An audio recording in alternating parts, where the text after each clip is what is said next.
In this expression, we have one subtraction, one multiplication, and one parenthesis. Inside this parenthesis, we have one subtraction. Here we have a multiplication because in mathematics, when a number is placed next to parentheses, it means multiplication. And we usually don't write the multiplication sign for brevity. Okay, so according to the order of operations, first we have to do parentheses, then exponents, then multiplication or division, and finally addition or subtraction. Remember that multiplication and division have equal priority and we have to work from left to right. And the same applies to addition and subtraction. So here first we have to do this parentheses, then this multiplication, and then finally this subtraction. So first this parentheses. Inside this parentheses we have 5 minus 1, which equals 4.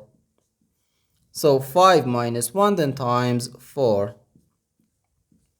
Now we have one subtraction and one multiplication. According to the PEMDAS, multiplication has higher priority than subtraction because multiplication comes before subtraction. So here first we have to do this multiplication. 1 times 4 is just 4. So 5 minus 4 gives us 1. And this is our final answer to this problem.